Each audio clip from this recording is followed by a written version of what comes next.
We are live. Okay, thank you very much. I'd like to welcome everybody to the Township of Georgian Bay Planning Council meeting for Monday, February 8th, 2021. It is now 9:01 and I'd like to call this meeting to order.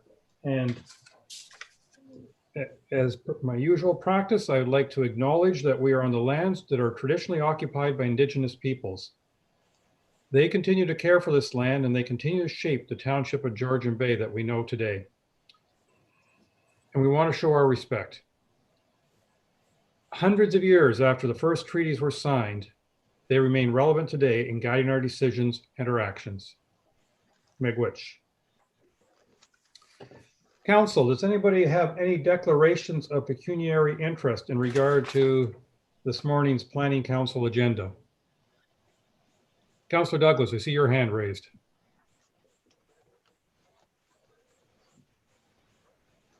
You're muted.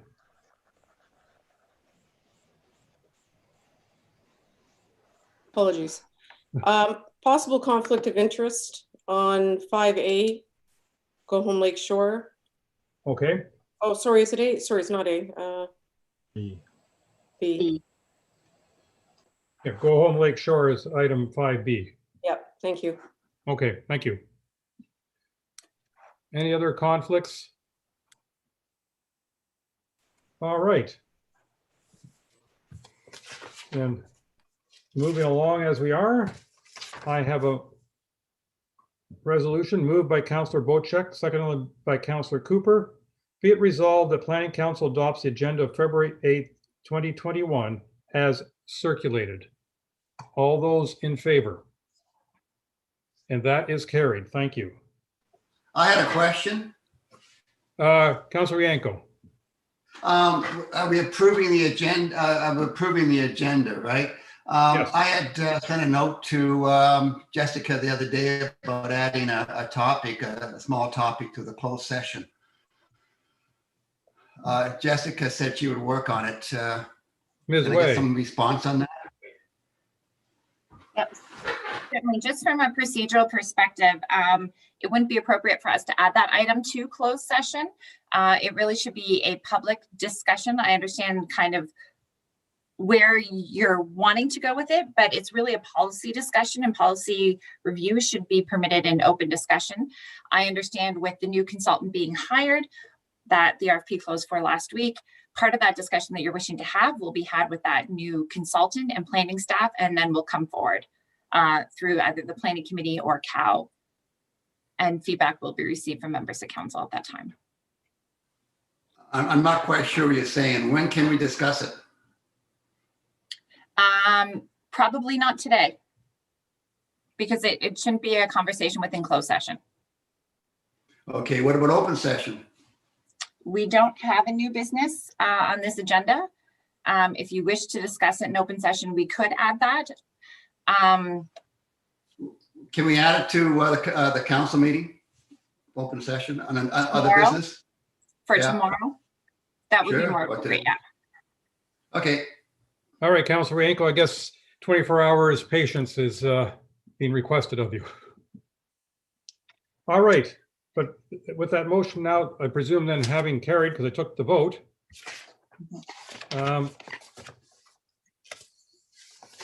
Somewhere here, there it is. I have a little speech to make.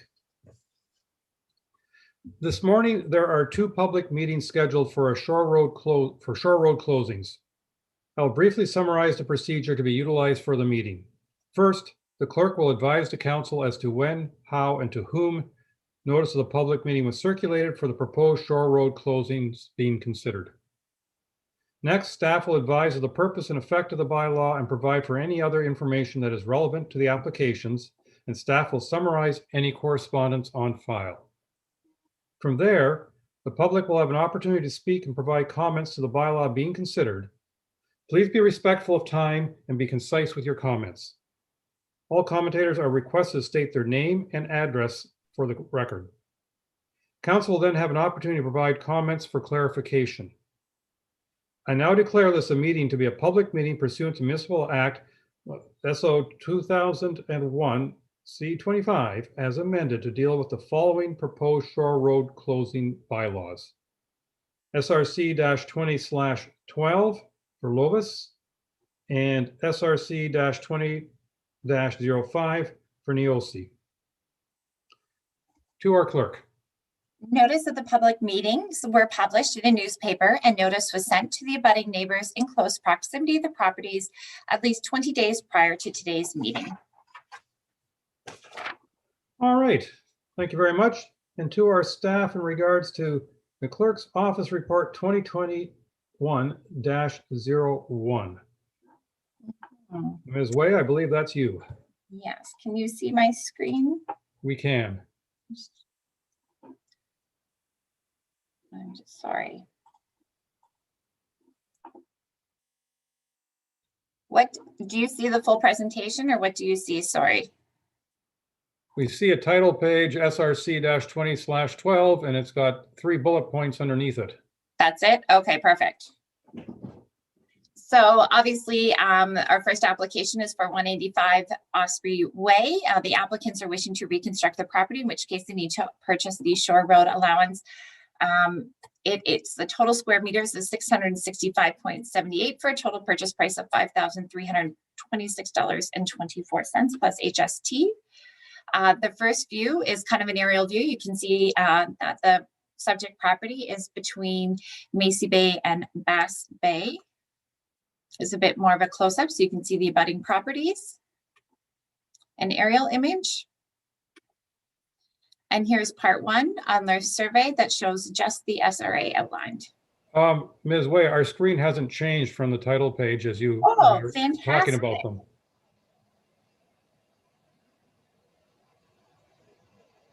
It did on mine. No, Is that helpful? speaking strictly for myself, it hasn't changed. Oh, there, now we're seeing the top half of a survey. What do you see now? The original title page. Can you see it as if it's like the whole PowerPoint, or can you see it in presentation mode? Well, we can see it with a PowerPoint because there you have on the left-hand side are the various pages to come. Through your worship, if I may, Karen, you might want to stop your share and then do a full screen share versus choosing only your PowerPoint. Okay. Thank you, Julie.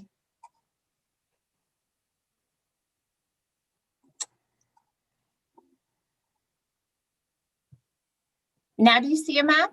Now I see a map with an arrow pointing to a property. Okay, perfect. I'm just sorry.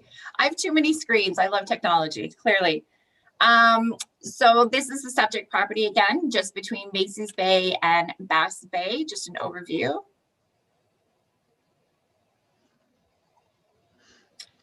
Just a close-up of the property where you can see the abutting abutting neighbors. An aerial image of the property.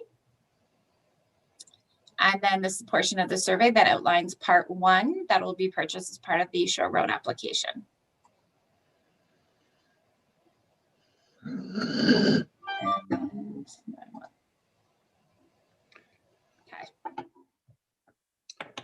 All right. That's the presentation. That's the presentation. If it wasn't for technical challenges, it would have been exceptionally brief. Do we know if there are any members of the public who are present who wish to speak to this, or the applicants themselves? Ms. Levis is available to speak to the application.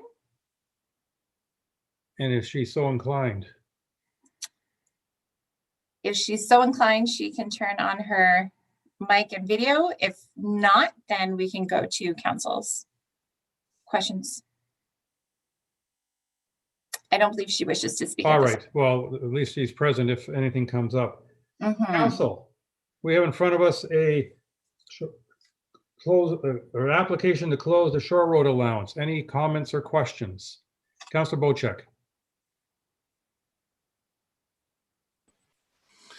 Yeah, just a note, normally this time of year, properties aren't that accessible to get in and look, so council is at a disadvantage, but in this case, The road was clean and the driveway was clean. I was able to get in and have a look, and there's certainly nothing out of the ordinary here. And I'm going to support this application. There's nothing that we need to be concerned with as far as I'm concerned.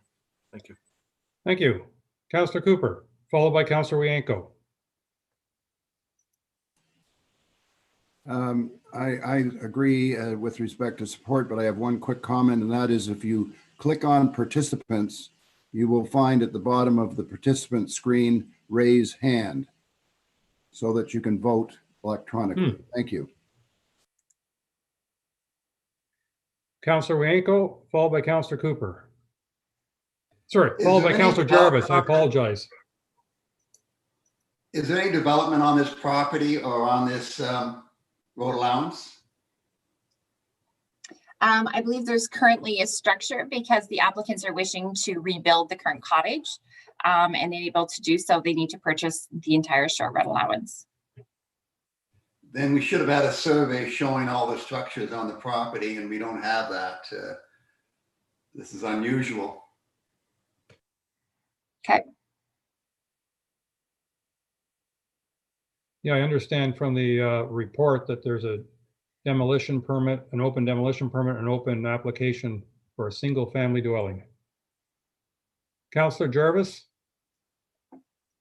did you want to speak to the matter? Yeah, just a quick question. Just curious, I see that looks like there is a shoreline allowance on the properties on either side of that property. Have those just out of curiosity, have those shore road allowances been purchased, or are they still part of the municipality? Offhand, I believe they're still part of the municipality. I'm just curious, that's all. Okay, thank you. Councillor Bochek, I think I saw your hand again. Yes, thank you, Mr. Mayor. Maybe to help Councillor Wienko, I think this application is based on the property is pretty much vacant. There was a structure fire, and the demolition permit has been issued to tear it down, so there'd be no building on the property.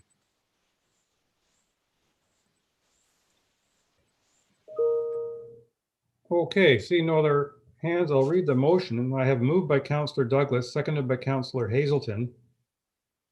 Be it resolved that council pass the closing bylaw 2021-005 to stop up, close, and convey part of the original shore road allowance in front of lot 33, concession 6, Baxter, being part 1 of 35R-26385, now in the township of Georgian Bay, for the purchase price of $5,326.24 plus HST. Any further discussion? All those in favor? And that is carried, including by Councillor Cooper's electronic hand. Okay. Thank you very much. Madam Clerk, I presume you're offering the next report as well, 2021-02, an application for a closed shore road allowance in Go Home Lake Shore. And Councillor Douglas, are you choosing not to participate in this? Okay, thank you. Ms. Way.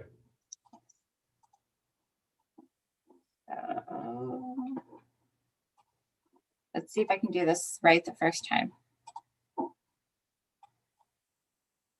Can everyone see my slide with the 3 bullet points? Yes. So today's application is for 10740 Go Home Lake Shore Road. The applicants are just wishing to have ownership of the entire property.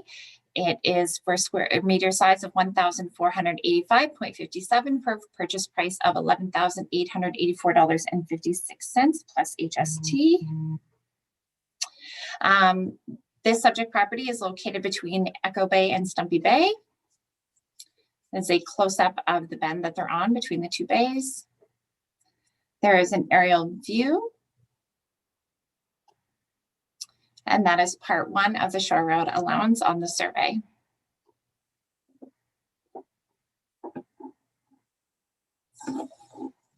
Okay, thank you very much. Are there any members of the applicants or any members of the public who wish to speak to this matter? Are we aware? Mr. Niozzi is on the line. If he wishes to speak, he's available.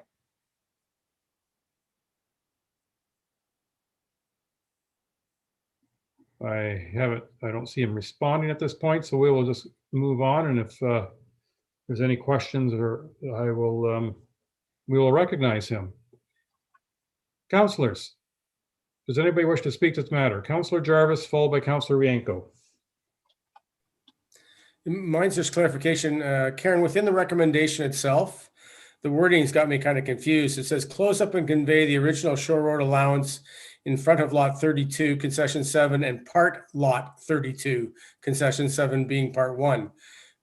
Are there two parts to this Shore Road allowance, or one part, or is it that part of that sentence not supposed to be there?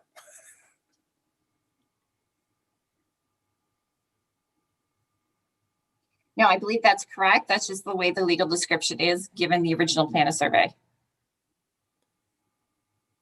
It gives the impression that there are two pieces of property here that are being purchased, that's all. That's the legal description as it has been provided by our legal counsel. Okay. Could Victoria, is Victoria on here? Could she be more, clarify a little bit better for me? Aha. Morning. Morning. Through you to the mayor. So sometimes what will happen is an original property will essentially just be considered a lot X on concession X, for instance.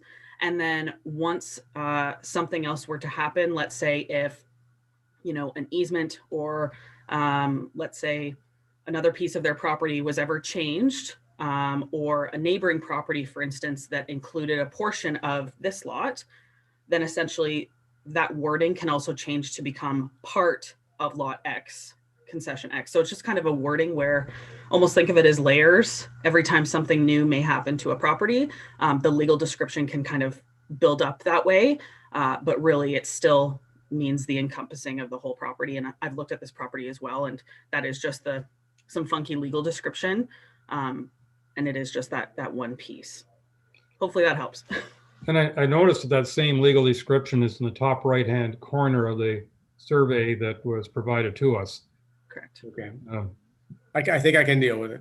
You know, it's one of those things where lawyers try to make it confusing, therefore justifying their fee, perhaps. I probably shouldn't have said that. Paid by the word. Councillor Rienko, I believe you had your hand raised on this. I have the same questions as the last one. Is there any structures on this property, on this piece of property? Perhaps the applicant can speak to that. I don't have any survey or drawings that denote any property owners or any structures, sorry. Can you hear me? It's James Niozzi. Yes, we can. Thank you. So there is a cottage that is higher up as per the survey that was completed a couple of months ago. And there's an old original, very small 6x6 sort of pump shed down by the waterfront that was there when we purchased the property back in May of 2020. Thank you.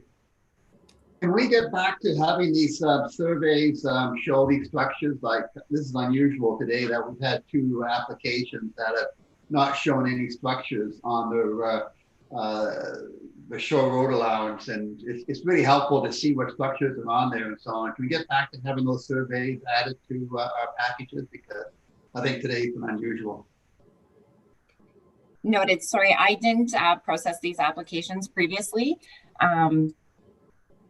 So I can't really speak to why they are or are not available. I just know they're not in the file, but duly noted. Any other questions or comments, council?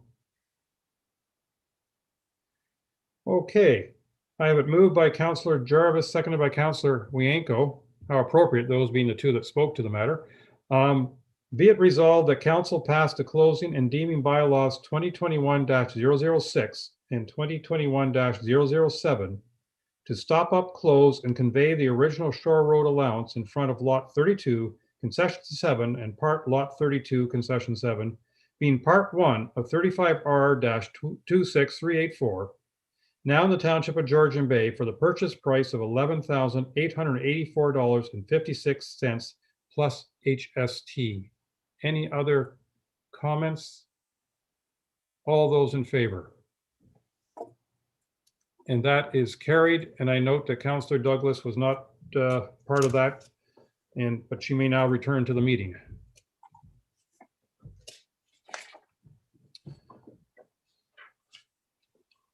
All right, that ends the public meeting portion of our meeting held under the Municipal Act. And now we get to go to a public meeting held under the Planning Act, which means you have to endure another little speech from me. This morning, there's a public meeting scheduled for one proposed zoning bylaw amendment. I will briefly summarize the procedure to be utilized for the meeting. First, the clerk will advise council as to when, how, and to whom notice of the public meeting was circulated for the proposed amendment being considered. The clerk will also advise of the appeal procedures.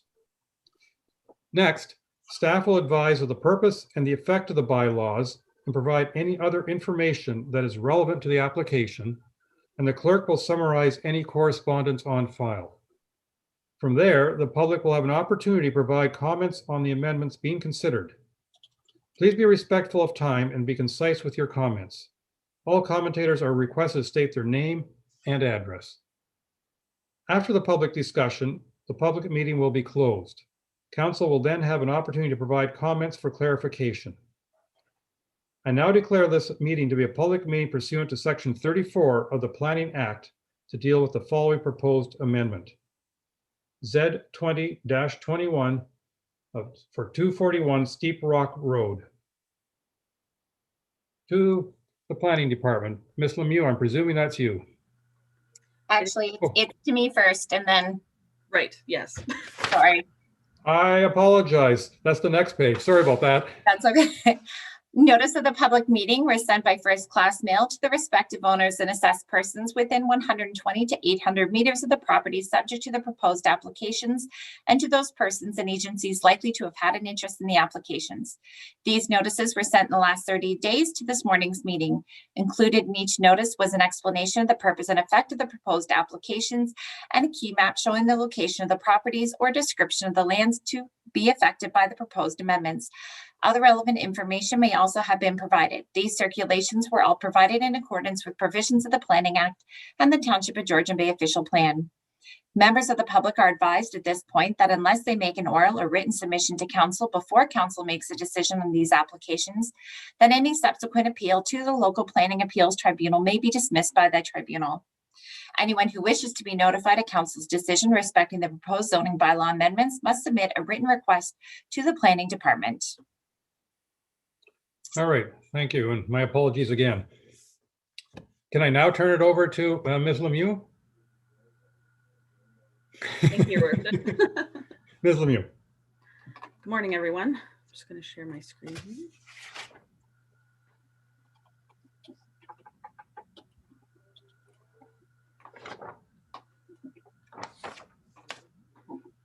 Here we go.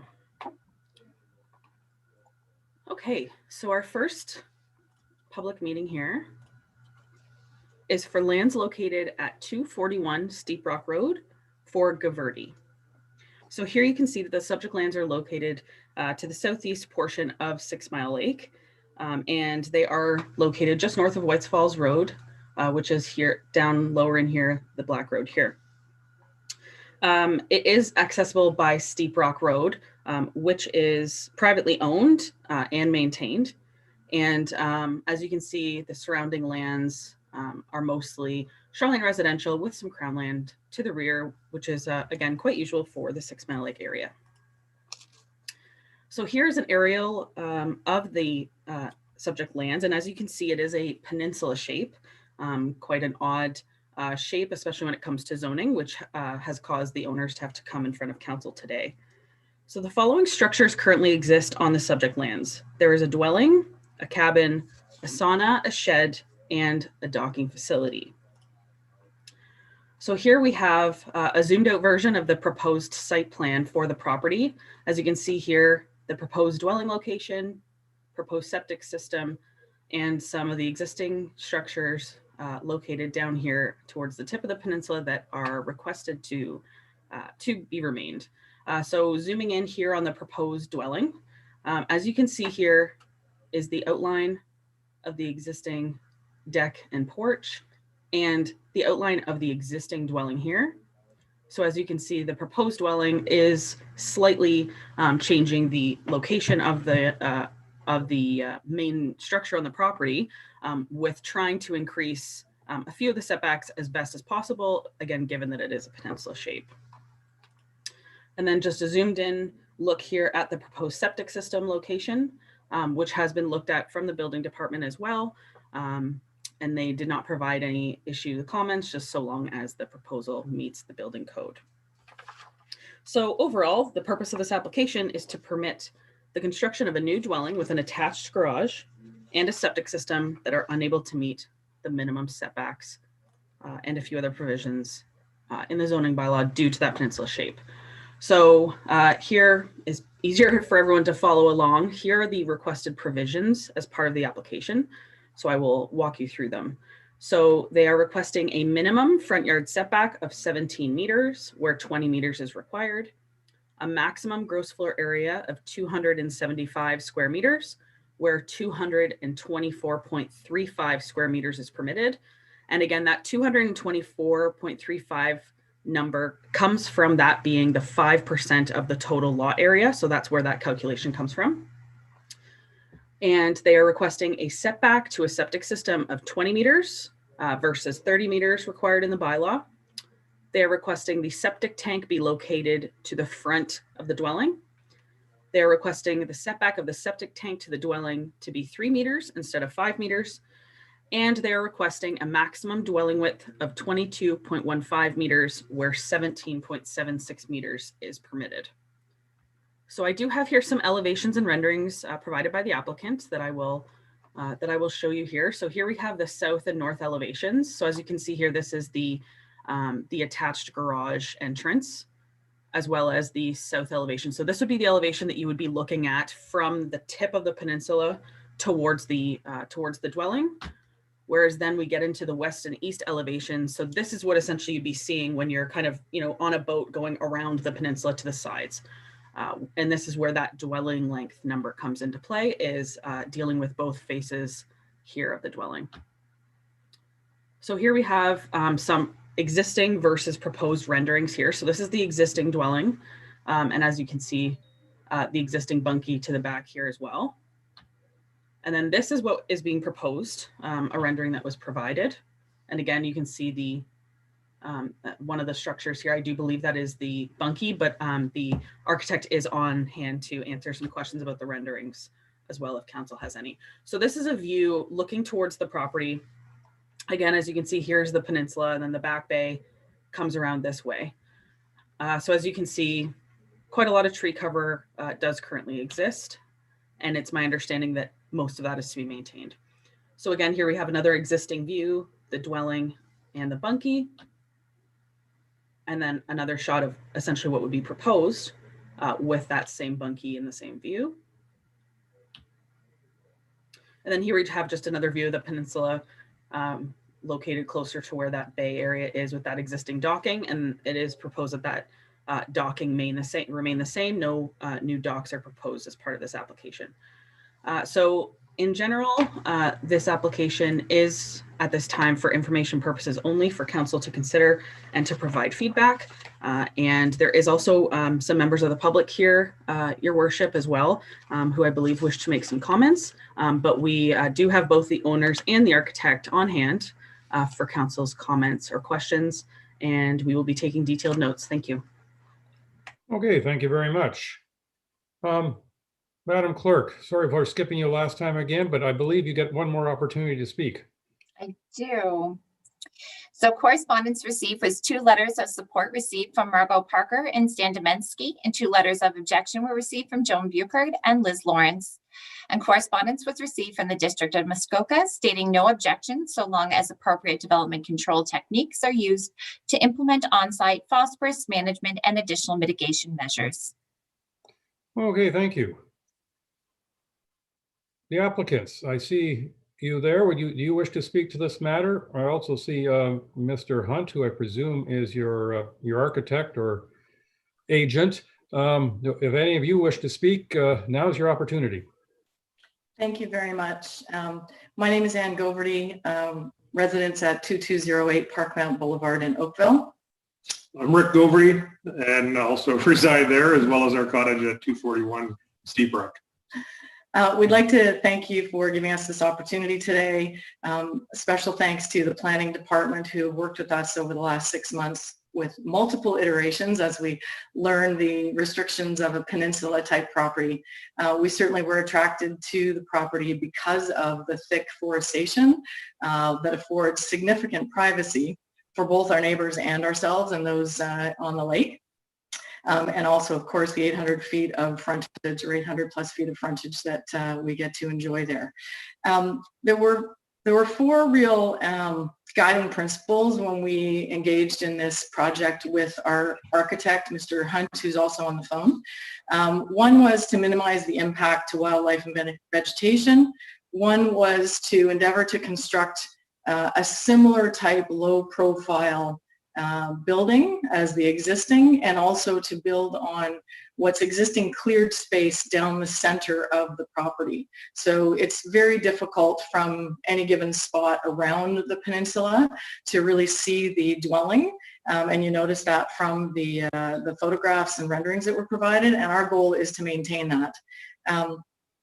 Also, we wanted to ensure that when we construct, that although I personally love blue and white, which is the current color structure, it also kind of stands out like a beacon. So we'd really like to use colors that are more dark and similar to the landscape so that it's a little more difficult to see through the trees to the actual dwelling. So if I can refer you to the site plan, you'll notice that there's the red dotted line through the middle of the property, which is the 20-foot or 20-meter setback. And we're working with that to ensure that we are trying to squeeze the new building into that. And in doing so, you'll see the southwest corner of the dwelling is piercing that 20-meter setback. Theoretically, we could twist the building so that it is, thank you, Victoria, so that it is able to move further to the east. But in doing so, there are some very large maple trees down that particular side of the property. And we would then have to remove one of the very large maples. We did provide an additional site plan that included the actual location of some of the old growth trees in front of, so to the south of the existing dwelling as well as to the east, that we're doing our ultimate to not have to remove, because those are kind of the beauty of the property. You'll also see in this particular version of the survey, between the notice of the public meeting and this meeting, we were able to eliminate one of the variances that was listed. It's the second last one on the list: setback of septic tank to dwelling, 3 meters, 5 required. We were able to move that so that it is 5 meters from the dwelling, so that one is now in compliance. With respect to the variances on both the width of the dwelling and the gross floor area, both of these are as a result of a choice or a request to attach the garage. If we remove the garage, we would be compliant on both those elements. However, when we investigated detaching the garage, we would then, the only place to put it in the building envelope is between the septic and the proposed dwelling.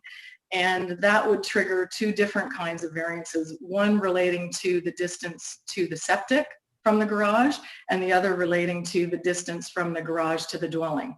So our application and our request is to attach the garage. However, we defer to council on the best approach to this. We're fully open to an attached garage, but we felt that there would be less impact, trees to come down, etc., if we were to attach the garage.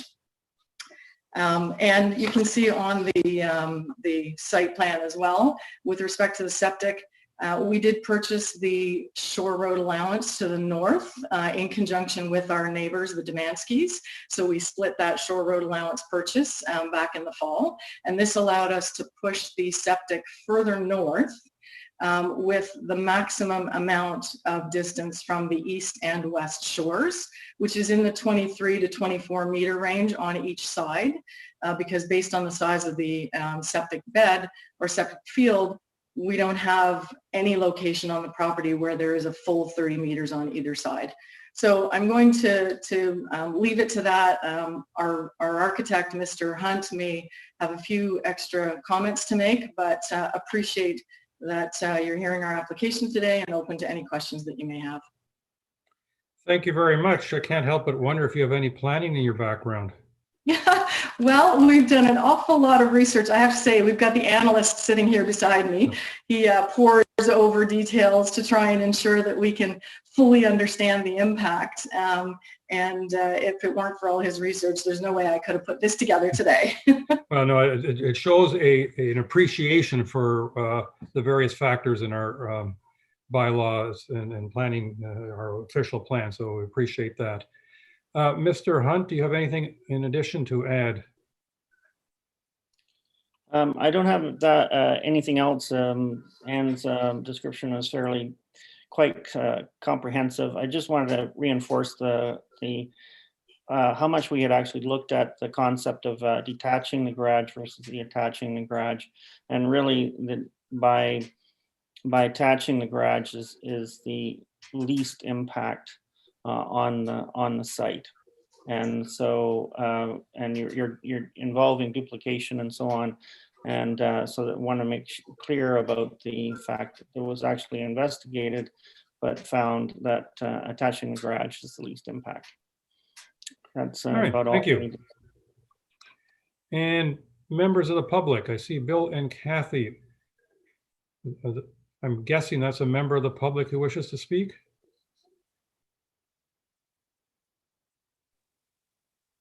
We have no comments. We were just interested. Okay, thank you. Are there any other members of the public that we're aware of that wishes to speak to this matter? If I can get my mouse to behave. I don't see anyone else. So council, I will turn it over to you. I see Councillor Douglas's hand raised for any questions or comments on this application. Councillor Douglas. Thank you, Mayor Coetzee. I'd just like to thank the Gavurde, I hope I'm pronouncing your name correctly, apologies if not, for an outstanding job at doing your homework, because it's made it very easy to understand where you're thinking and how this is being produced. I do have one question. At the very tip of the peninsula, I see a building. Is that a cabin? The very bottom of the... Yeah, that's a sauna. Ah, okay. Sauna, otherwise known as a glaring beacon, which we hope to one day be able to, at the very least, change the color of the outside of that so it blends a little bit better with the trees. But yes, that's a sauna. Okay. Well, again, I appreciate the homework you've put into this and the thought you've put into this to try and make it work with this property. Thank you for the clarification.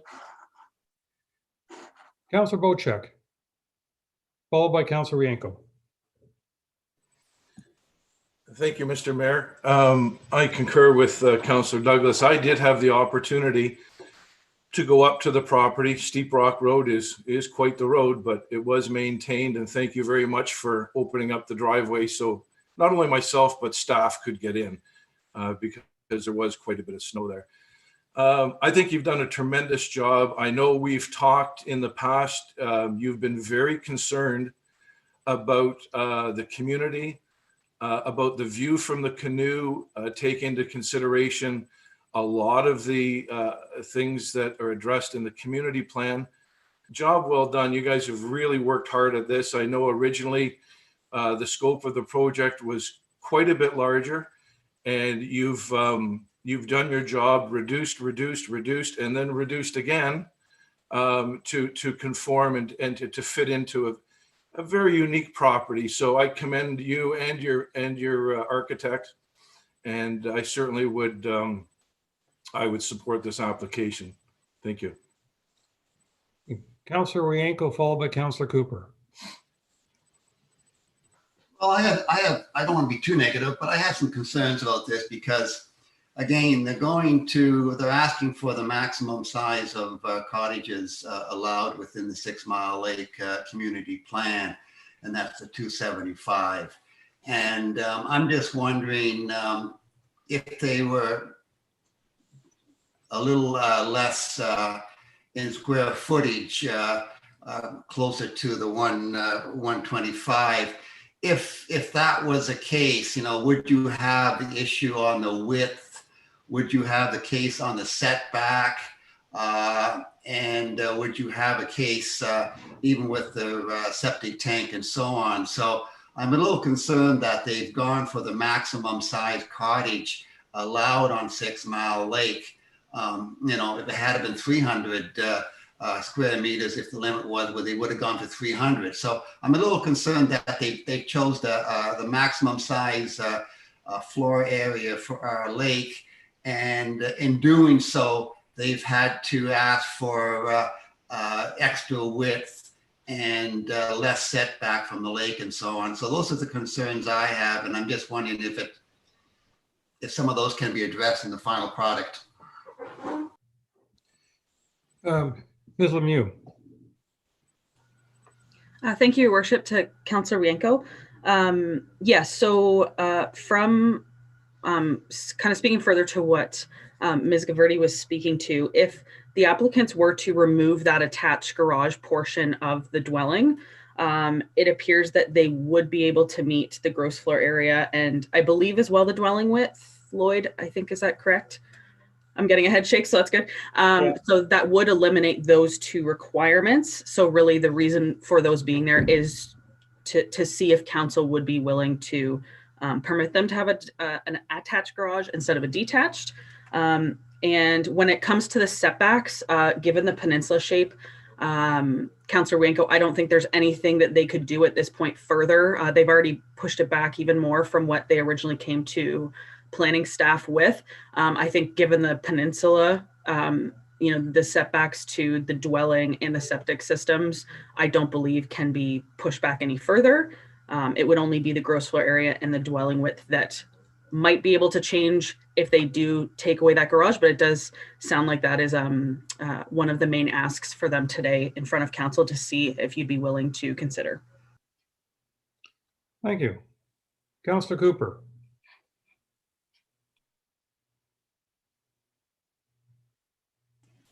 Thank you, Mayor and Victoria and applicants. Very interesting proposal.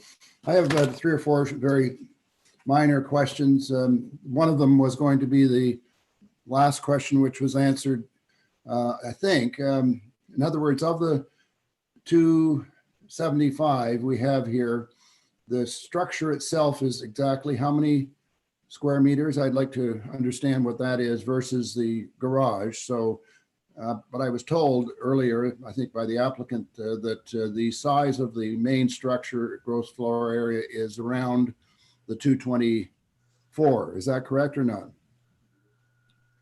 Through Your Worship, to Councillor Cooper, that is correct. Yes, the difference there is the attached garage portion. Great, and I'm pleased to hear that. I just had a couple of other sort of minor questions. This is going to sound really picky, but when I was reading this initially, Victoria, it said the septic tank is located in front of the dwelling. That's a bit confusing. And I guess some people consider the coming in from the road as the front, but this is waterfront. So could you explain why we're calling it the front of the dwelling?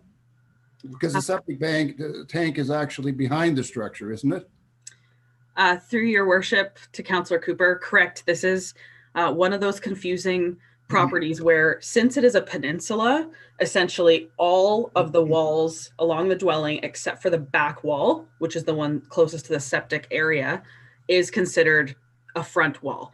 So essentially anywhere that they put that septic tank, if it isn't behind that one small wall to the most northerly wall, then it's considered the front yard. And the wording in our zoning bylaw states that a septic tank should be located not in front of a front wall. So there is not really a way for them to get around that, given where the driveway location is. Sounds like you understand where I'm going. No, that's perfect. It is a bit confusing. And my first reaction was, why the heck would you want a septic tank in front of your cottage, between the cottage and the water? So thank you for that. Just a couple of other things, and maybe I missed this. Were the letters that were in support and of objection sent to council? Through your worship, we did circulate them last week. It sounds like Jarvis is shaking his head. Yes, but okay, so, sorry, I missed that, and so that's my fault. But I just wanted to ask, in terms of the letters of support and lack of support, I'd like to understand, since I haven't read them and don't know what they say, but were there specific details? You know, letters of support that don't have any details to me, or letters that are against, if they don't have any details. In other words, you know, specific planning related comments. I don't put a lot of store in them personally. Could you tell me whether Victoria, whether there was specifics in those letters? Through your worship, if you just give me a moment, I'm just pulling them up, and then I can give council a debrief quickly of the items if you wish. Thank you.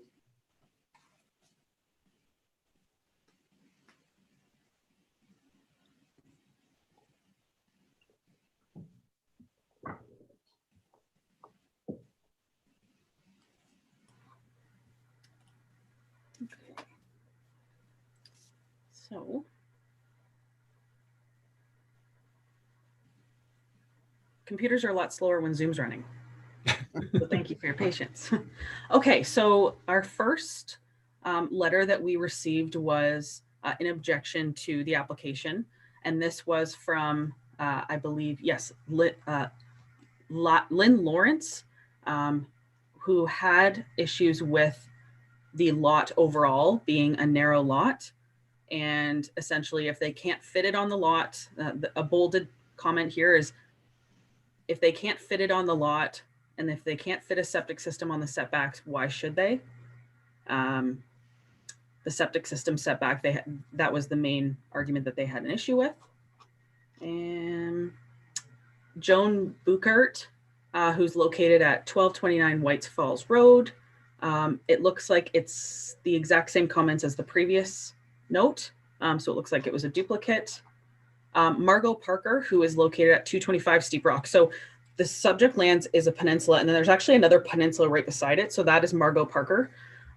She commented, again, because she had her own challenges with her property, that she was understanding, and she saw Ann and Rick's plans, and she was in agreement with them.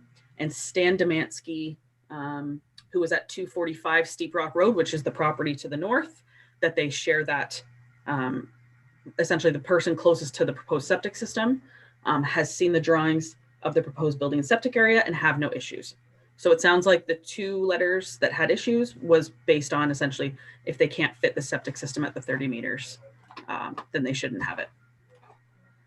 Thank you, Victoria, and I'm delighted to read or hear that there's actually specifics. That was my point, and thank you. Okay. All right. I'm seeing Councillor Jarvis, your hand up.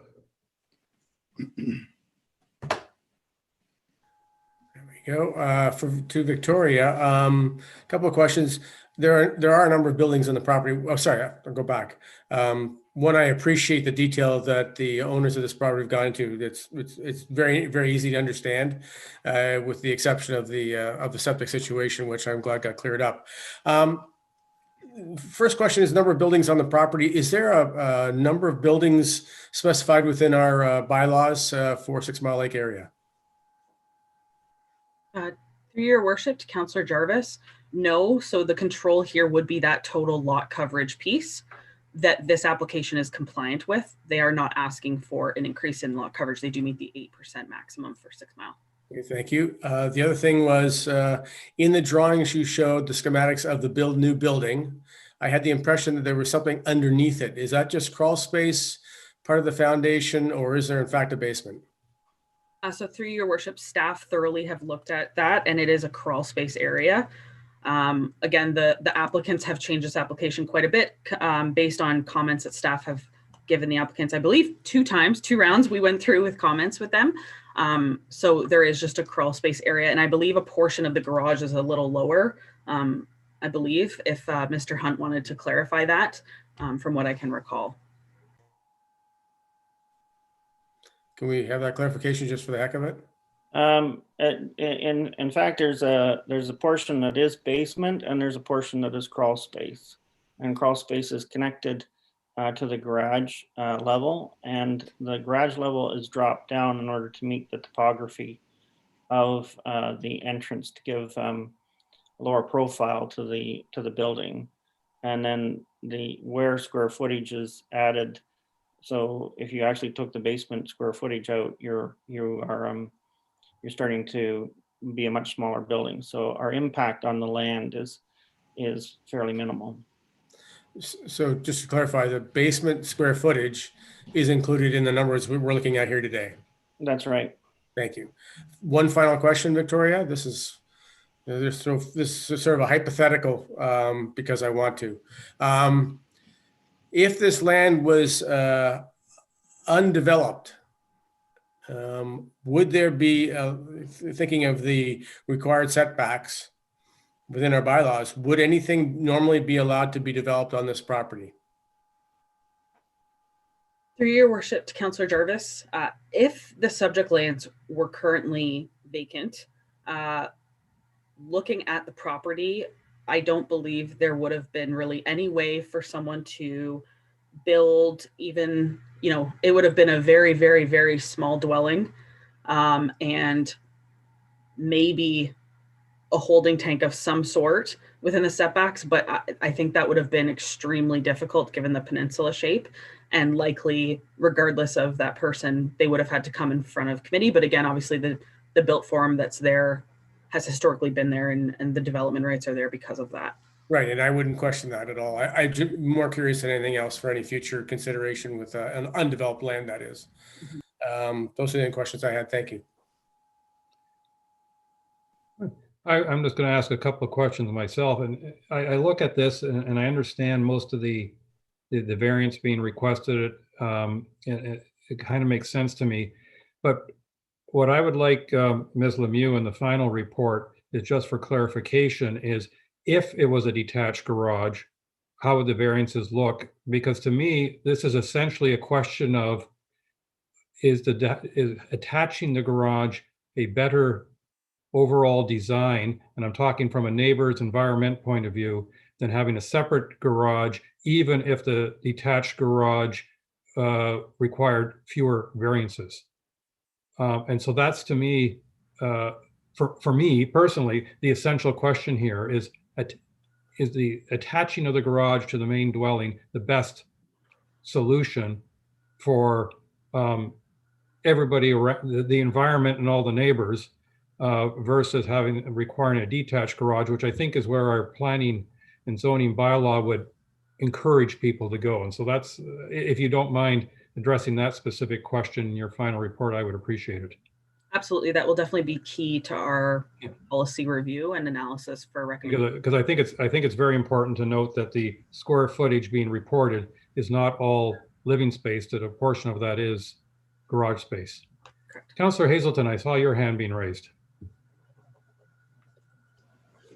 Thank you. There's a couple of points that have just recently popped out that I'm glad they popped out, and I think we need to be aware of these things in advance. So the fact that the basement space is included, I think there are a lot of examples where basement space included in GFA skews our understanding of the size of the property, and I think that it would be more helpful if we understood that up front, because we'll call it the more livable space of the building tends to be smaller after you understand that. Secondly, I appreciate, Mr. Mayor, what you have just said about the location of a detached garage. My personal preference would be to have less variances for front yard septic tanks and pump chambers and other things, and have tighter distances to a detached garage. I just think that those kinds of variances are, I think, easier to understand. I guess my biggest concern, though, is we've got in our township this requirement of a 30-meter setback for septic. We're not close on almost every angle.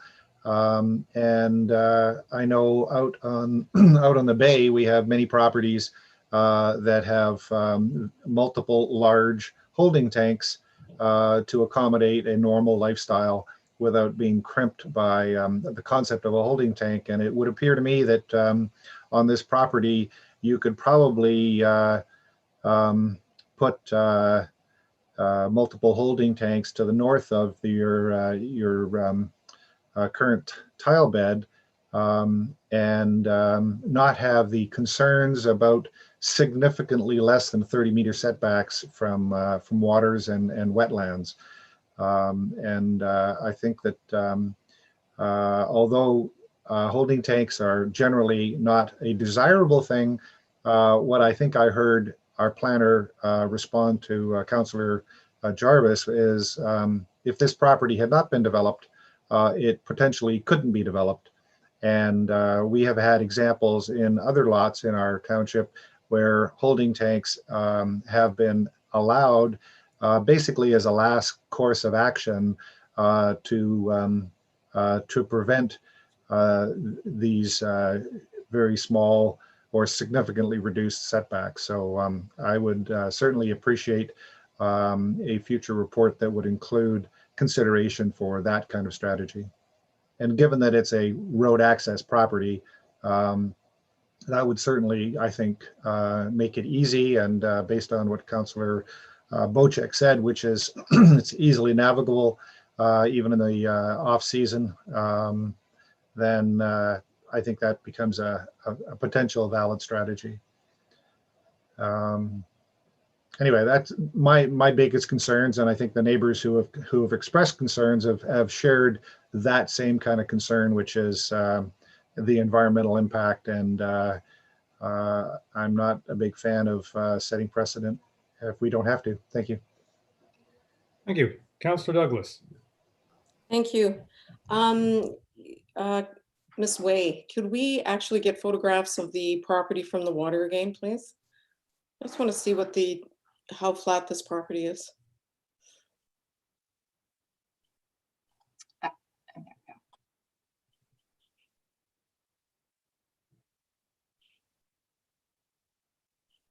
Okay, thank you. Just from what I'm seeing here, the septic system would be sitting quite high from the water line. It looks like it's elevated to me. Would that be correct? Through your worship, that would be correct. Yeah. From my review, and if the owners had any other comments about that specific septic area that they might be able to share. I only saw it with snow on it, so it's harder to say. Okay. Thank you, Ms. Lemieux. Yeah, one comment I wanted to ensure that council members were aware of is that there is a septic on the property currently. It's decades old, and it is located immediately north of the existing dwelling. So it's bumped right up against the existing dwelling. However, to your question, Ms. Lemieux, yes, the septic tank would be at the furthest most north end of the property, which is the highest elevation on the property, with, of course, the appropriate setback to the neighbor's lot line. Okay, thank you for that information. That makes a bit of a difference when it comes to septic systems, as far as I'm concerned. I have no issues with this. Yeah, Ms. Lemieux, followed by Councillor Bocek.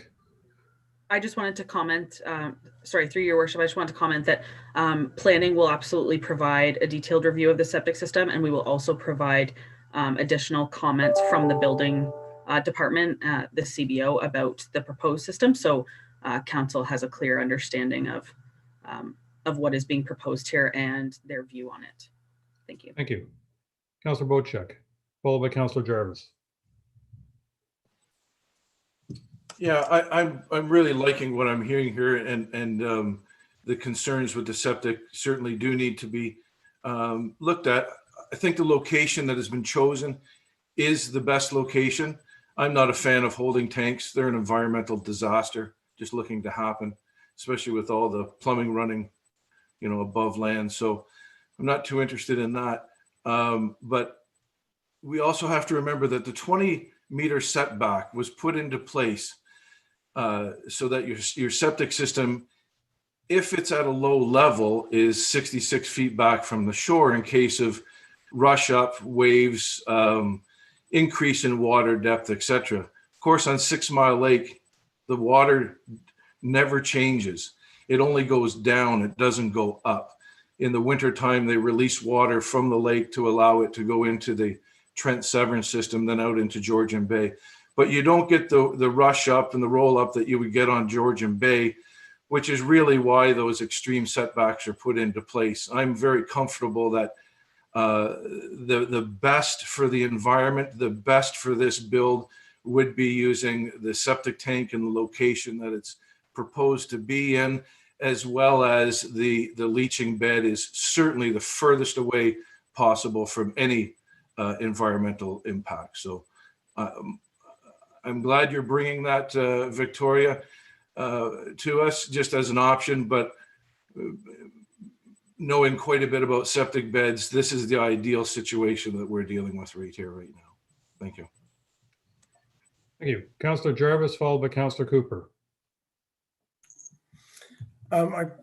6 Mile Lake is a lake where we have two cottage associations that have been in somewhat of a dispute, I guess, over lot coverage over the years. I know that there's a significant amount of work being done by the two associations to come to a consensus. I see there's no letter of anything from either the 6 Mile Lake Cottages Association or the Ratepayers Alliance. Do we know if either of those associations were contacted or were involved in this in any way? Through your worship, to Councillor Jarvis, both associations were circulated the notice of application and we never received any comment back. Okay, thank you. Councillor Cooper.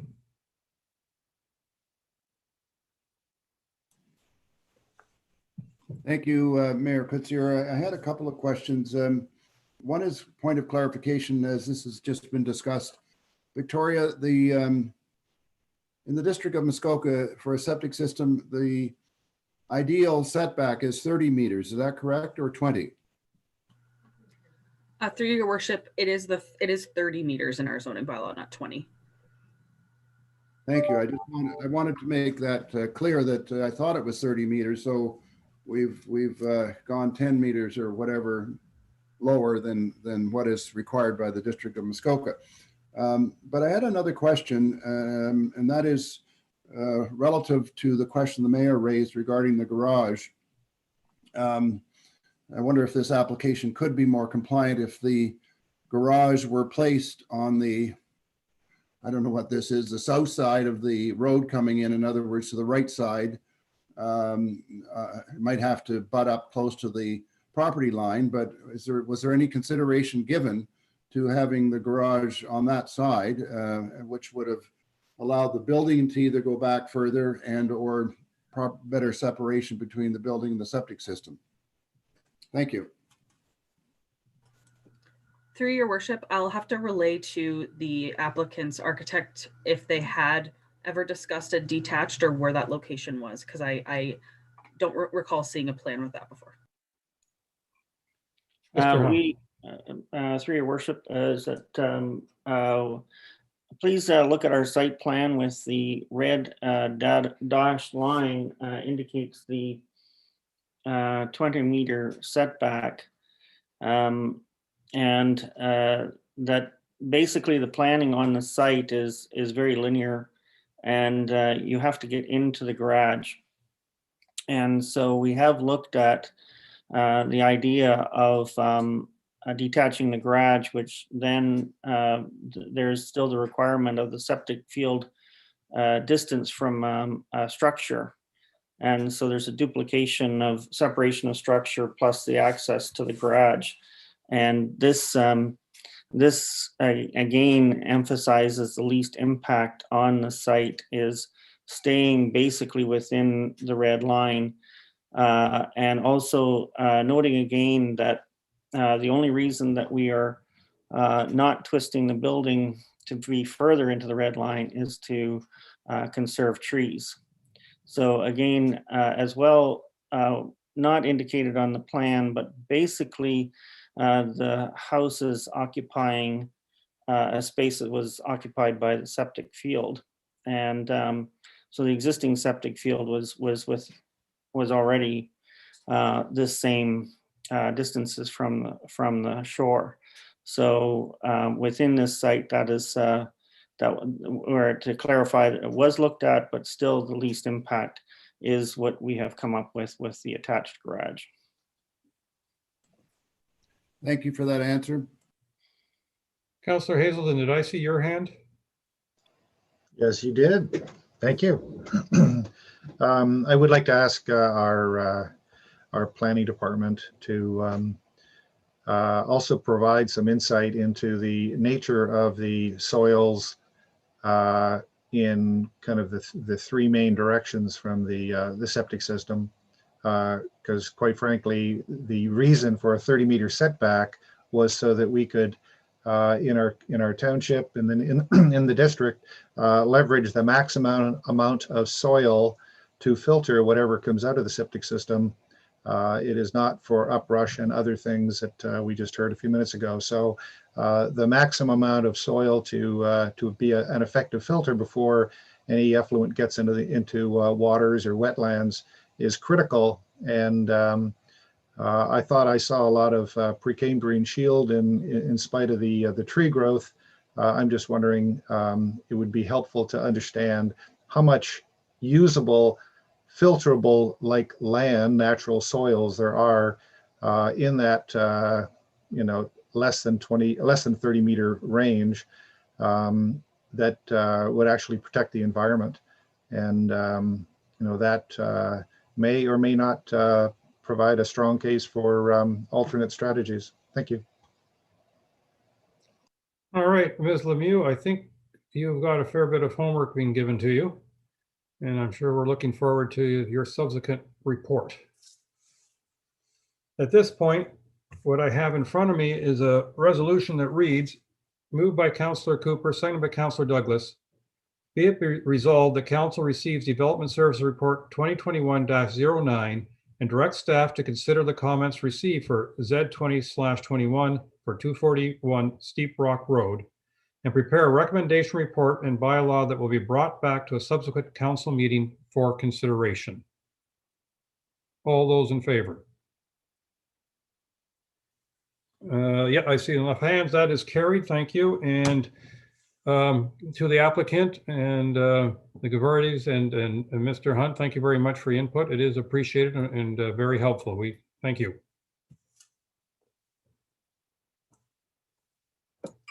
Thank you very much. And that, ladies and gentlemen, is the end of our Planning Act public meeting.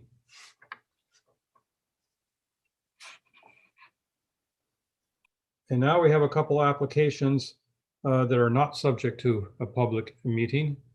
And the first one is Development Service Report 2021-06 for a request for an extension of a draft plan of subdivision.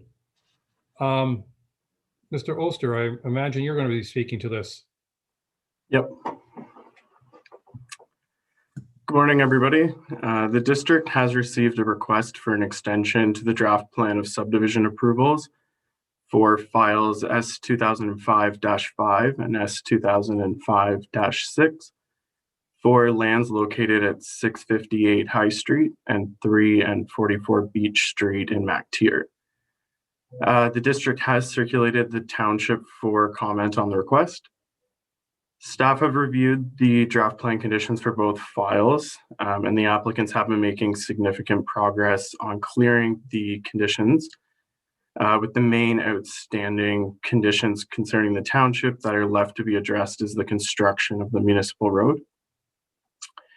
The township subdivision agreements for both files have been executed and registered to title now, with the parkland fees and any necessary securities being posted. So the construction on the road may now begin. The request has been made to allow the applicants some additional time to complete the remaining conditions so that they can get them done before the approval lapses. Planning staff have no concerns with the request, but if council has any questions, I'd be happy to answer them. Thanks. Thank you. Council, anyone willing to raise their hands and speak to this? Councilor Jarvis. Yeah, thank you. The report's pretty comprehensive and all the wording seems to be all in line. I guess my biggest question, and Brad, in essence, you have answered it, but I just want to clarify, be sure that the planning department is confident these guys are moving forward at a rate that is acceptable to the planning department. It seems that way. I just want your verbal on that to go with it. Yeah, so through the mayor to Councillor Jarvis, especially in the last few months, the applicants have been making significant progress. So they've got those subdivision agreements that are required in place. They've been executed and registered to title, and they've posted all of the securities. So staff are pretty confident that they're making adequate progress on the file to warrant the extension of the request. Okay. Okay. Thank you very much. You're welcome. I'll just add, if I may, that I was actually on the property, and I can't recall whether it was November or December, going up to Mactier, and was there a little bit early, and so drove the extremely rough road in to all these lots, and noticed sold signs on a number of lots, and clearly things were happening, which is what you weren't seeing in the last 15 years. Now this is a 2005 original application, and it was moving very slowly, but clearly things are moving now. Councillor Cooper.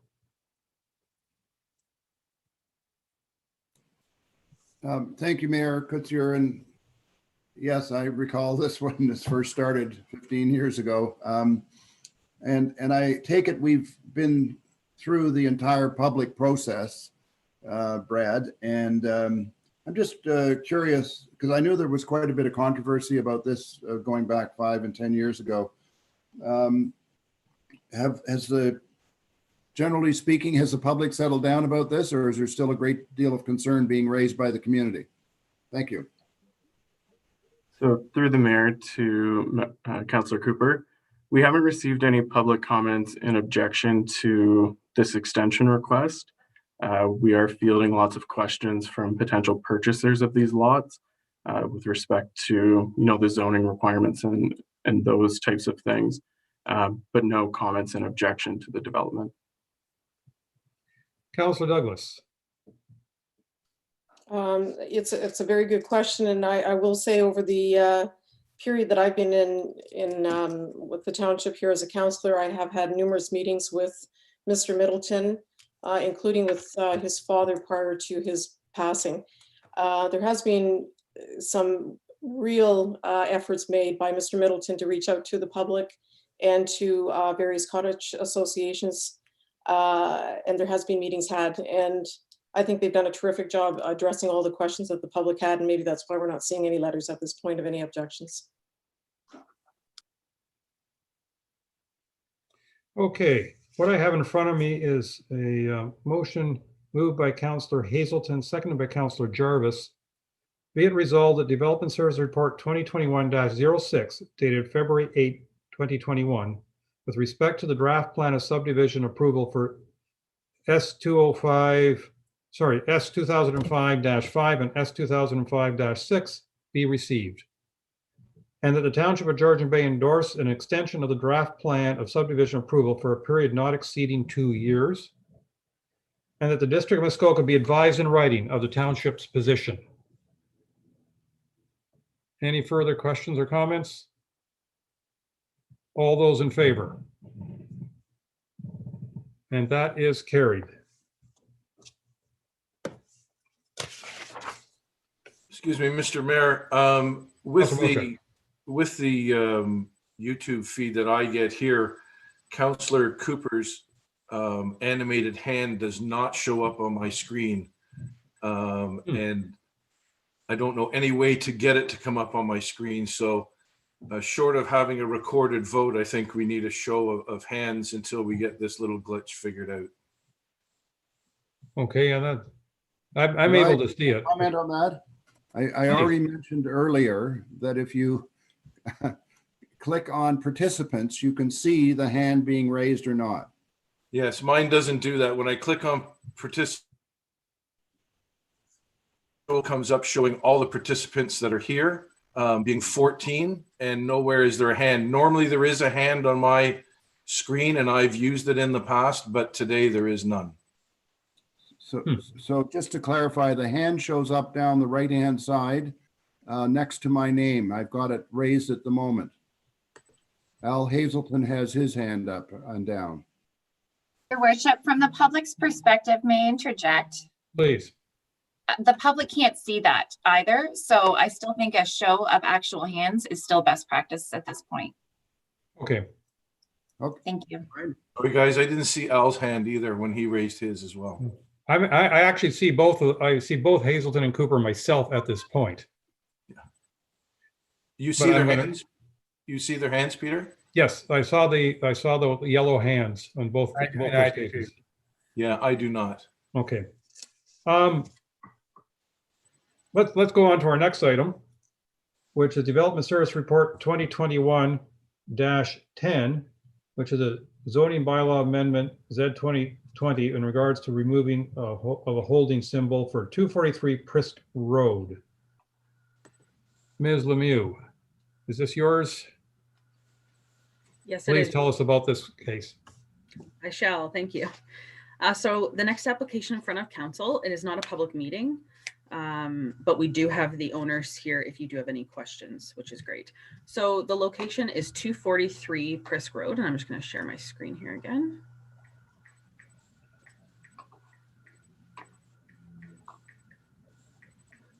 So here we have the location of 243 Prisk Road, and I'm sure pretty much all of council is aware of how Prisk Road is essentially an on-land road, and then it comes out onto this island area here, where all these properties here, once you're over that crickety bridge that is there, is considered island properties in our zoning bylaw. So the property is located within the SRI Type 1 zone in zoning bylaw 2014-75 that may support future residential development. Prior to any development, the lands and or seeking further planning approvals, if required, the landowner is required to remove that H2 prior to moving forward with anything else. So here we have an aerial image of the subject lands off of Prisk Road. And again, as you can see, the main access is off of Prisk. So essentially the effect of this application would be to remove the H2 holding symbol to allow the applicants to move forward with any future potential residential development. They have prepared the survey requirement as outlined in the bylaw. And as you can see here, the required lot area within the SRI1 zone is 1 hectare, and they are able to provide 2.89 hectares, which is compliant. Lot frontage 60 meters is required, and they have 163.7 meters, which is the frontage along the water, which is also compliant. So again, a general overview of some points here. So as mentioned, the lands are accessible by Prisk Road. Typically in the zoning bylaw, road access properties are not zoned island zoning, which I'm sure you can all understand. Again, this is a very specific area in a particular situation where this Prisk Road, they still have a private road to access their properties. So it is still applicable that this H2 holding symbol applies. However, it is a road access property. And the shoreline of the subject lands is zoned EPPSW. Again, many of you know that this area of Prisk Road is very sensitive with both fish habitat and provincially significant wetlands all around it. Which does not permit the construction of any shoreline structures, which includes a dock. So the owner of the lands is aware of this, and no structures are to be permitted in the shoreline of the property as per the existing provisions of the bylaw. So essentially what this lift hold would do would allow the property to be used as a road access property only. And the owners are aware of that. So again, the effect of this application would be able to lift the hold. The owners would still be required to meet all other provisions of the zoning bylaw, including setbacks, lot coverage, everything else that applies within the SRI1 zone. And if you have any questions, please feel free to ask as well. Again, the owner, the Borges are here if you have any specific questions about the property or the proposed development. Thanks. All right, thanks very much. Council, any question? Councillor Cooper, followed by Councillor Bocheck, and then Wayanko.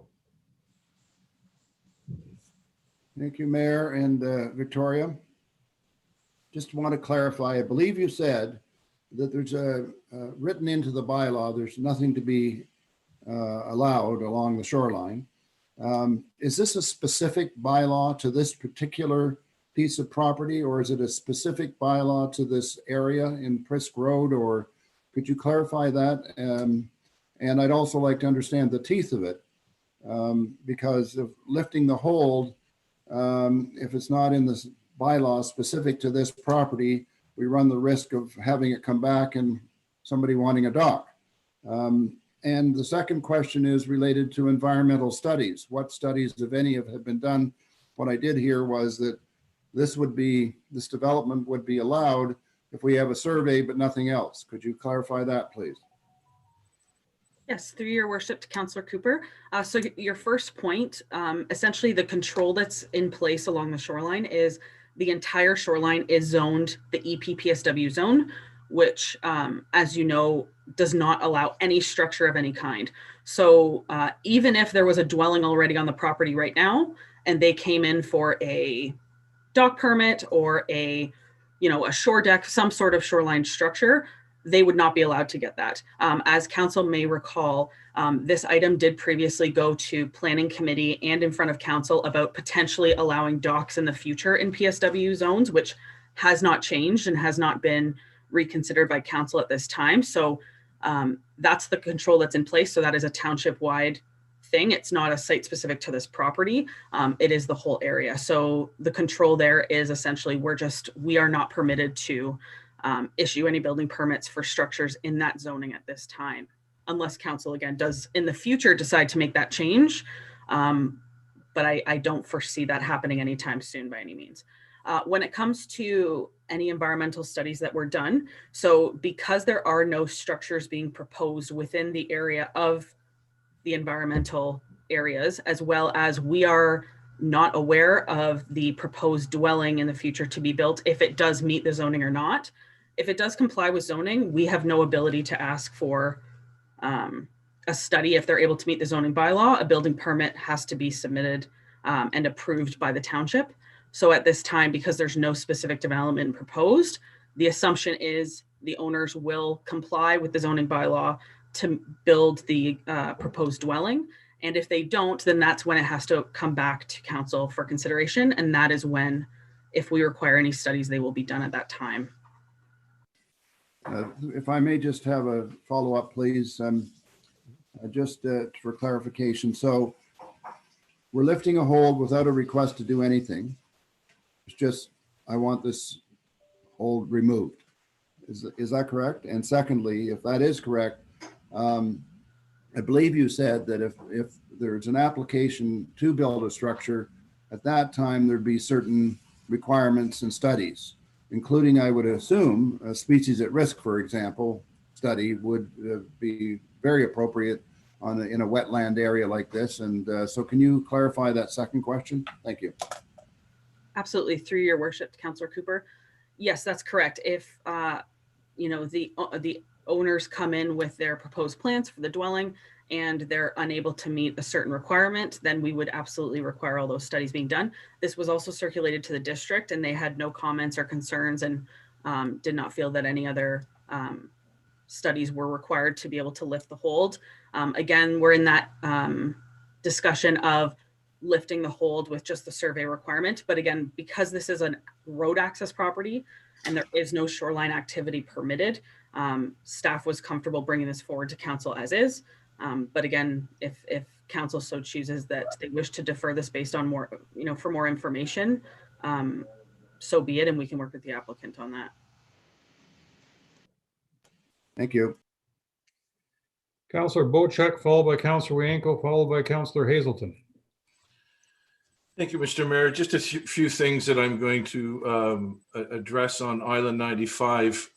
Island 95 is designated an island, but really, Ms. Lemieux, the bridge that crosses over the little creek going onto the island is a 60-ton DOT approved bridge, approved roadway, so that really, technically, this isn't an island. It's road access with a legal DOT approved 60-ton bridge. In doing some research into this, these lots were all made available through Todd Franklin, who unfortunately is no longer with us. But back in the 70s, Todd Franklin did achieve site-specific site agreement to the lots that are currently there. And I believe there was some septic ability approval as well back in the 70s for all 18 of the lots that are on that side. So we may want to look into that a little bit deeper, but being that this road has a legal bridge that spans about 30 feet of water, this really needs to be looked at, not as an island, but as a mainland road servicing these properties. And I believe if it wasn't, none of these lots would even be there. So a little more diligence on the background, probably dating back into the 70s, and what agreements were signed initially for Franklin on the severance of these properties. And since there's no ability to put a dock in or develop the waterfront or no structures on the water, it looks like there's a tiny bit of a creek or a little bit of a waterway, not really water frontage. I really don't have any concerns with this moving forward, but just a little more research into the past, way back in the 70s. There is quite a bit of information on these properties. Ms. Lemieux. Through your worship to Councillor Bocheck, thank you for clarifying. I guess the bridge just still feels a little rickety in my little car when I go across it. So that's where that word came from. You are correct. We have reviewed some of the old documents that we have on file here about the property. Given that it never ended up being developed, we still need to obviously review it based on current building code, et cetera, whereas the old agreements were MOE level.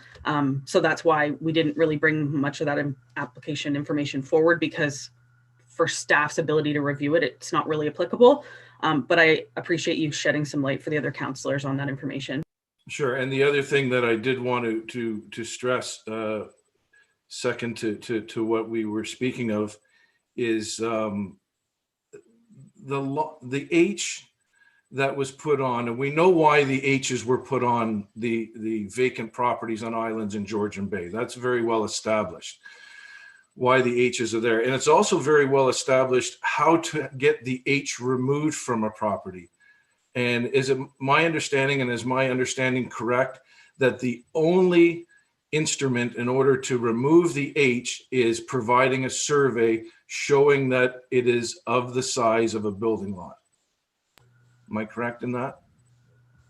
Through your worship to Councillor Bocheck, yes, the requirement in the zoning bylaw at this time is only to get the survey to confirm where the high water mark is, the lot area as well.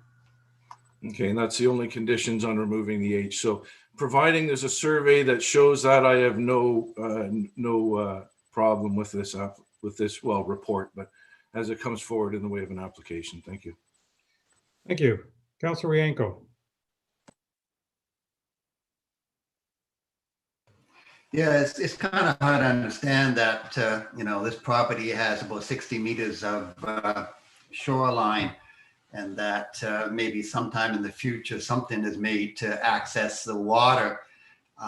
because it's kind of hard for people to buy a shoreline property and not at some point want to get out on the water. So I'm having some trouble there. But there's like 7 or so lots, I guess, north of this property. I'm just, the question is, do any of those have shoreline structures like docks and so on? And if they do, how do they get out onto Georgian Bay? Is this waterway in front of this lot navigable? I'm just kind of curious as to how these other people might have docks and how they get out to Georgian Bay. Maybe Brian may know the answer to that one. Councillor Wojcik, you want to answer that question? Certainly, there are some docks on that waterway, but they are not on the island per se. Once, if you follow that waterway, it actually goes under that bridge that we were talking about, and then on mainland, you find quite a few small docks for small tin can boats. There, at any given time, there's not more water than about a foot in there, and you see the snowmobiles running in and out of that channel all the time. But it's certainly not navigable for a big boat. Only a small boat would get up in there. And currently, I don't know. I don't know of too many docks on there myself, Paul. But I'm sure if there is, there would have to be the approval for those docks to be there. So the entrance to George, if those small boats wanted to go out into Georgian Bay, it would be under the bridge? So from this property, you would not go under the bridge to get out into Georgian Bay. You would simply leave the property, go the opposite direction of the bridge and head out into the bay. Past this particular property. Yes.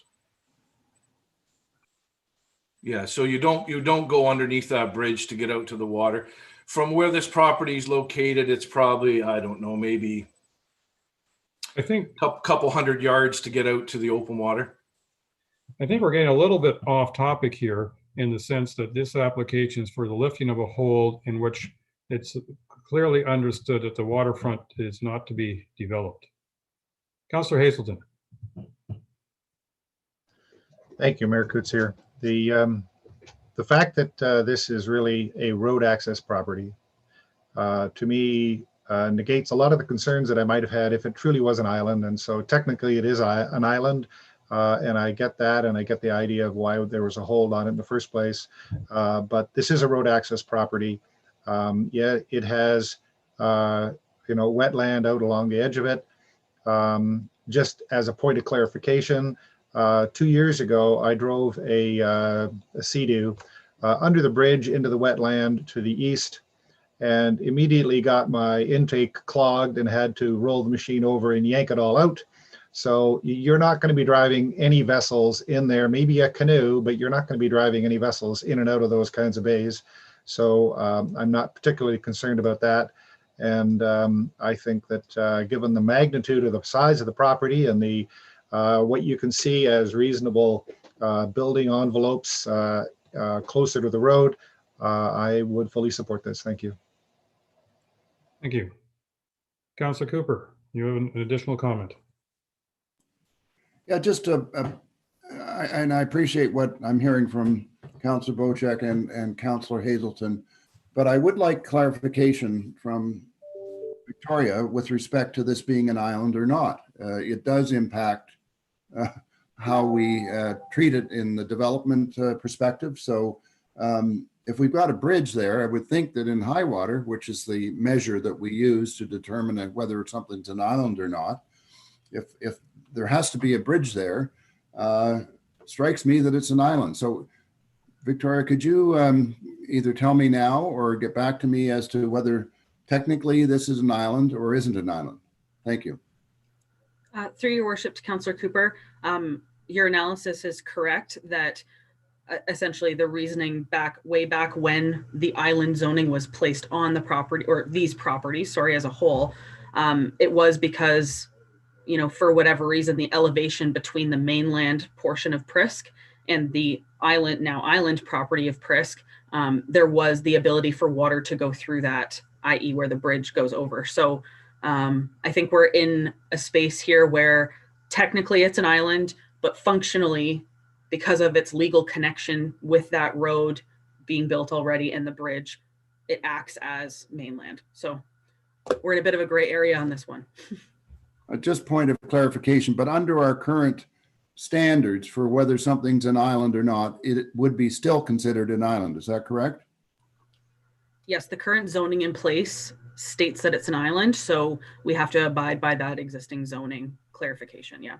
Sorry, that wasn't my question. My question was, let's say this had nothing on it, but it did have a bridge and a road. With our current measures of whether something's an island or not, would this be an island? To be honest, I don't think I'm able to answer that question right now without kind of doing some digging on, because we don't really have a definition in our zoning bylaw of how to specify an island or not if the bridge was there already. So I would have to get back to you on that. Well, I'd appreciate it, and I don't really think the bridge is the issue. It's is it an island or not, and it's a planning question. Thank you. I would argue that the planning department currently considers it an island because they've zoned it as an island. And the best of my knowledge, creating a bridge to an island doesn't change it from being an island. Prince Edward Island is an island, is it not? Even though there's a causeway and a bridge to it. I saw Councillor Jarvis, and I believe then followed by Councillor Hazelton. All interesting questions. I bet you in a little water that's all mainland. Don't complicate it further, Councillor Jarvis. Just to clarify for everybody, that shoreline for that property faces the shoreline that is owned by the Macy Bay Development Corporation. I've got that correct. Is that right, Victoria? To my understanding, I believe they do own that portion. Yes. Yeah. And I think that's all environmentally sensitive land that's on the Macy Bay side anyway. My only question to you, Victoria, is I've been listening to everything here, and my only concern is, well, I'm happy that we have this stipulation that no dock structures are allowed.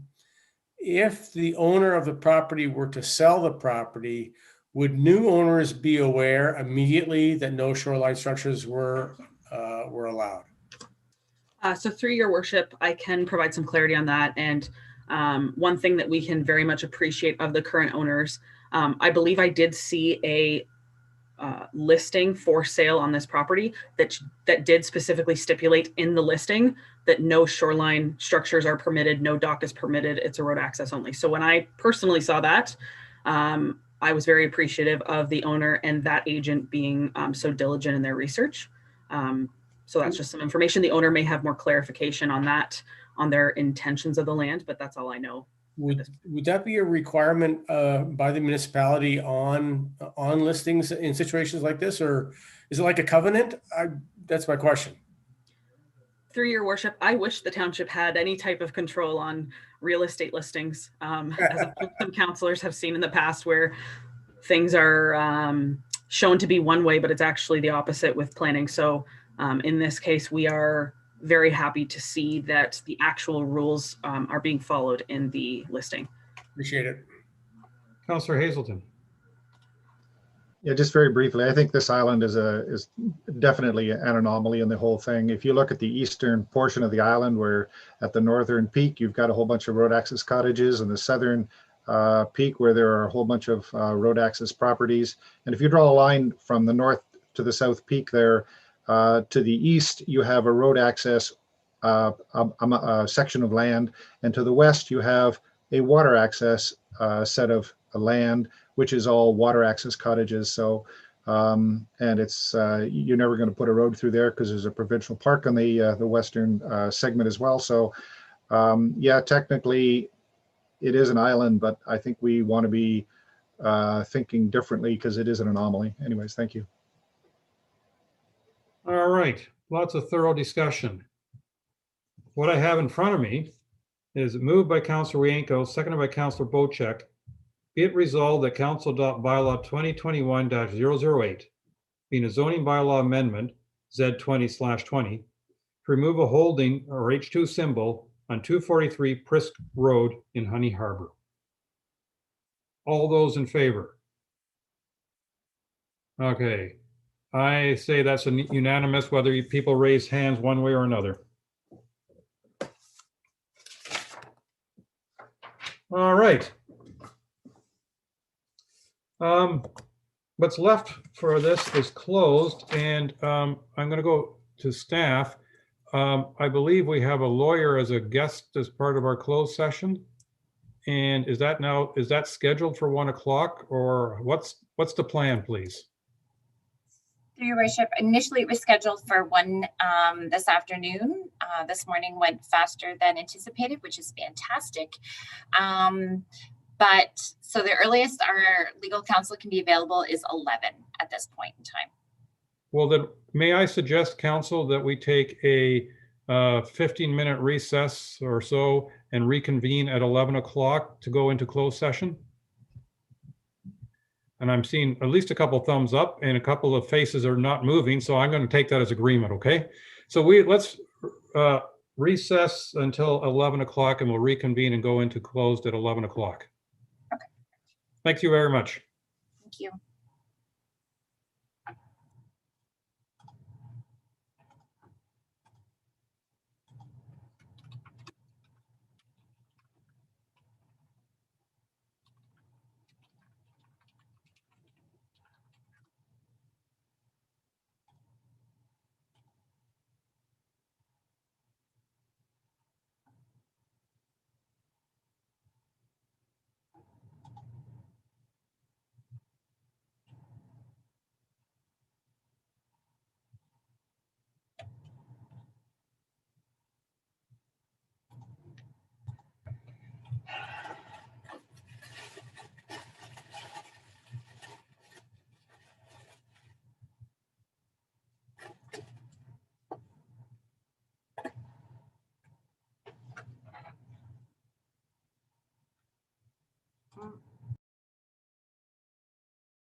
If anyone's listening, it's 11 o'clock.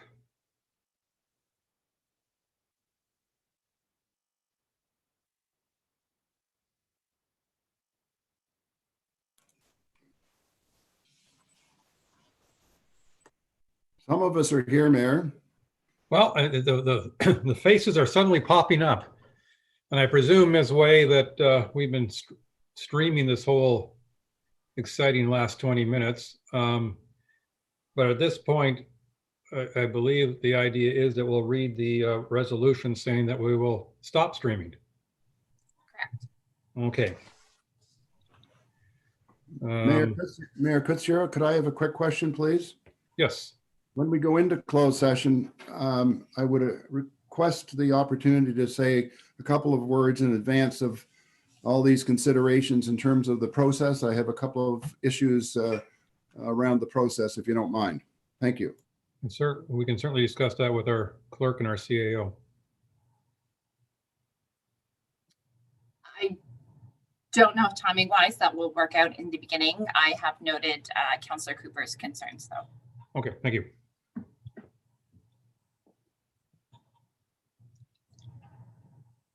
Well, we still have two councillors that have not appeared, but I think we can go ahead. We have a quorum here to move us into closed.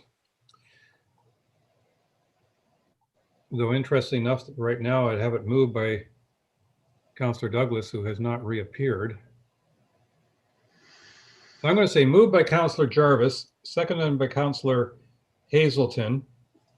Whereas Section 239(2) of the Municipal Act 2001, as amended, provides authority for councils of municipalities to close a meeting or parts of a meeting to the public if the subject matter pertains to a matter identified in Section 239(2).